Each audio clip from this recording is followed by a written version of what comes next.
रोमा को गुड़ियां जमा करने का बहुत शौक था।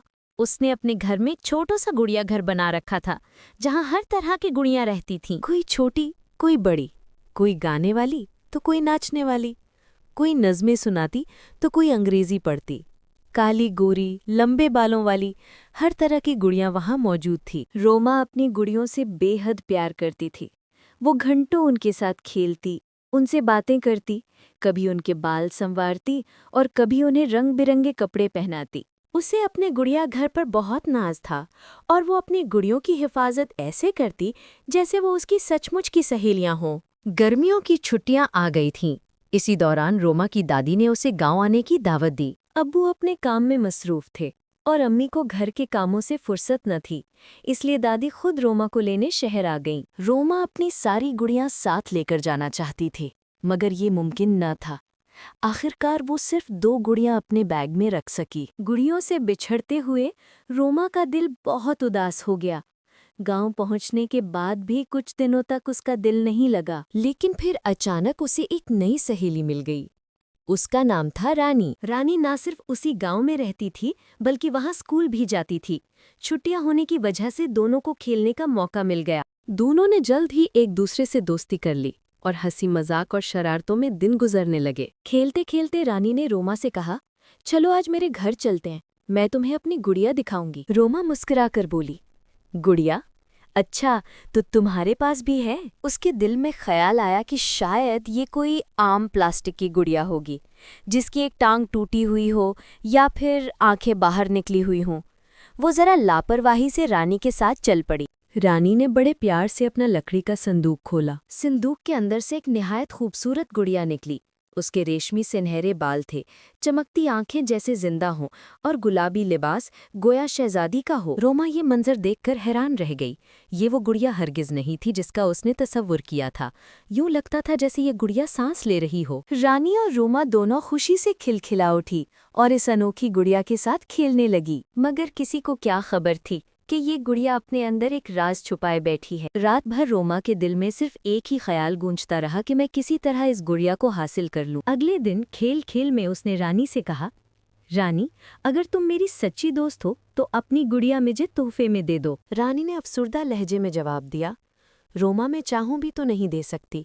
ये गुड़िया तो मुझे खुद तोहफे में मिली थी, मैं उसे आगे कैसे दे दूं? रोमा खामोश हो गई, लेकिन उसके दिल में एक जिद जाग उठी। अचानक अम्मी जान का खत आया। छुट्टियां खत्म हो रही थीं। दादी अम्मा ने रोमा को शहर वापस ले जाना था। कल सुबह रवानगी थी। शाम को रोमा चुपके से रानी के घर गई और नरमी से बोली, रानी, अपनी गुड़िया आज की रात मुझे दे दो। कल सुबह मैं जरूर लौटा दूंगी, बस आज एक रात खेलना चाहती हूँ। रोमा ने जाने का जिक्र तक न किया। रानी ने भरोसे से अपनी गुड़िया उसे दे दी और रोमा वादा करके खुशी खुशी गुड़िया ले आई, फिर उसे अपने बैग में छिपा दिया। सुबह सवेरे ही दादी अम्मा और रोमा गांव से निकलने वाली बस पर सवार हो गए। पूरे सफर में रोमा खुश रही। उसे फख्र था कि उसने चालाकी से रानी की गुड़िया हासिल कर ली है। घर पहुंचते ही वो सीधी अपने गुड़िया घर की तरफ भागी। सब गुड़ियों को प्यार किया और नई गुड़िया को सबके बीच सजा दिया। अम्मी ने हैरान होकर पूछा, रोमा बेटी, ये नई गुड़िया कहाँ से आई है? रोमा ने फौरन जवाब दिया, अम्मी, गांव में मेरी सहेली ने मुझे ये गुड़िया तोहफे में दी है। लेकिन अगली सुबह जब रानी रोमा की दादी के घर पहुंची तो उसे पता चला कि रोमा तो अपनी दादी के साथ शहर जा चुकी है। रानी को बहुत अफसोस हुआ। उसने सोचा भी न था कि रोमा उसे यूं धोखा देगी। अपनी गुड़िया खो देने के ख्याल से वो गमगीन हो गई और बहुत रोई। अगली सुबह रोमा गुड़िया घर में गई, लेकिन ये क्या? उसकी ईरानी गुड़िया के लंबे रेशमी बाल काटे गए थे और वो फर्श पर बिखरे पड़े थे। उसकी एक आंख भी गायब थी। रोमा घबरा गई। अम्मी ने कहा, रोमा बेटा, घर में तुम्हारे सिवा कोई बच्चा नहीं। तुम्हारे अब्बू या मैं तो तुम्हारी गुड़िया खराब नहीं कर सकते। रोमा को सब्र करना पड़ा, मगर अगली सुबह फिर अजीब मंजर उसका मुंतजर था। इसकी जापानी गुड़िया जो ठमक ठमक कर चलती थी, अब उसकी एक टांग टूटकर अलग पड़ी थी। रोमा के चेहरे पर खौफ के साए गहरे होते जा रहे थे और फिर ये सिलसिला रुकने का नाम ही नहीं ले रहा था। रोजाना एक न एक गुड़िया बर्बाद मिलती। कभी किसी की आंख फूटी हुई, कभी किसी के बाल गायब, कभी किसी का नाक कटा हुआ। रोमा का सदमे से बुरा हाल था। जब अब्बू जान तक ये खबर पहुंची तो वो भी परेशान हो गए। काफी देर तक सोचते रहे कि आखिर ये माजरा क्या है। इसी रात जब रोमा सो गई, अम्मी और अब्बू चुपके से गुड़िया घर की खिड़की के पास जा खड़े हुए ताकि ये राज खुल सके कि गुड़िया घर में ये सब कुछ कौन कर रहा है। छोटा सा बल्ब रोशन था और कमरे में मुकम्मल खामोशी छाई हुई थी।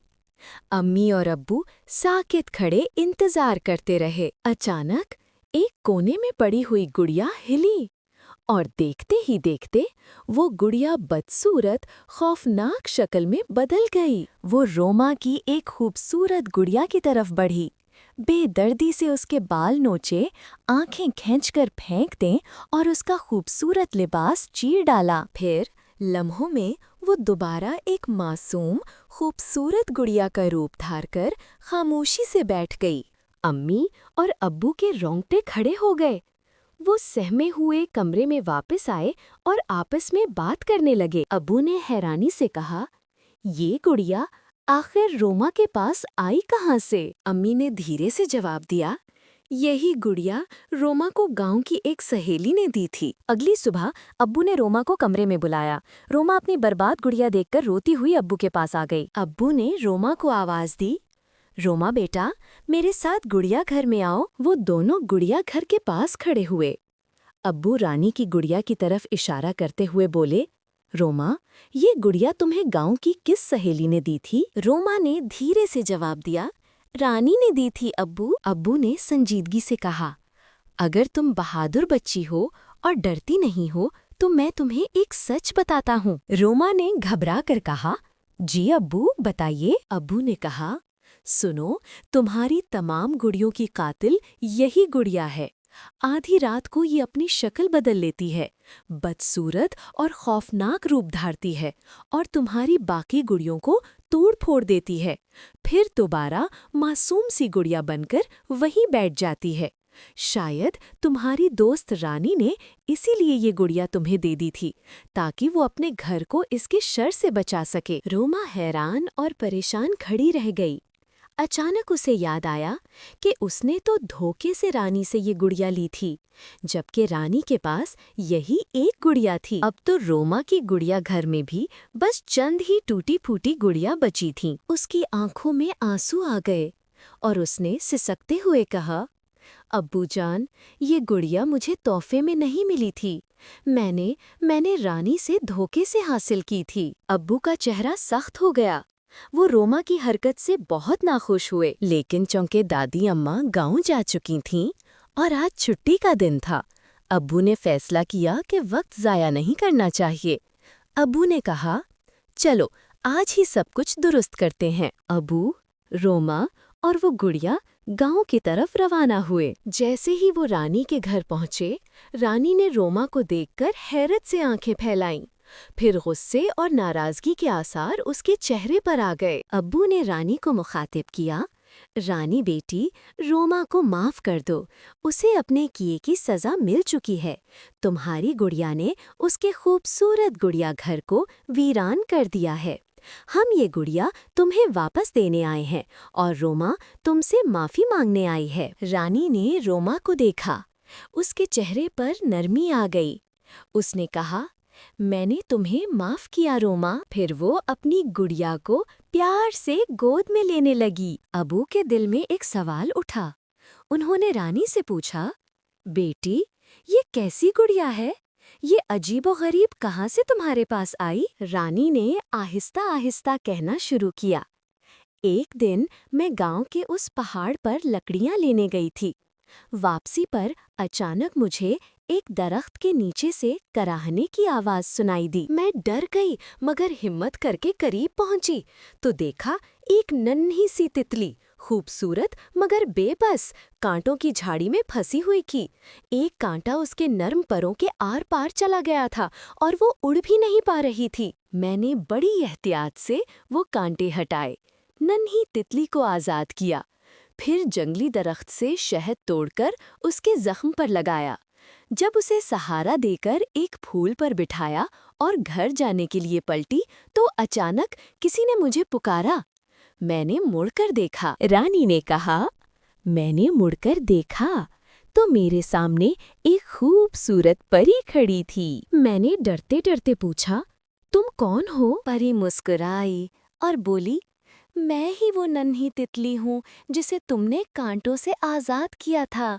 तुमने मेरे जख्मों पर शहद लगाया, मेरी जान बचाई। प्यारी बच्ची, तुम बहुत नेक दिल और हमदर्द हो, इसलिए मैं तुम्हें ये जादुई गुड़िया तोहफे में देती हूँ। रानी ने अपनी गुड़िया को प्यार से देखा और कहा, अंकल, ये गुड़िया तो मुझे परी ने तोहफे में दी थी। अबू सब कुछ समझ गए। उन्होंने रानी को शहर आने और सैर करने की दावत दी। रोमा ने रानी से अपने किए की माफ़ी मांगी। रानी के चेहरे पर मुस्कुराहट आ गई। इसने रोमा को गले लगा लिया। घर वापस लौटने से पहले रानी ने कहा, प्यारी रोमा, अब मैं अपनी खुशी से ये गुड़िया तुम्हें देना चाहती हूँ। रोमा और अब्बू दोनों ने एक साथ कहा, नहीं नहीं रानी, ये गुड़िया तुम्हारे पास ही अच्छी लगती है।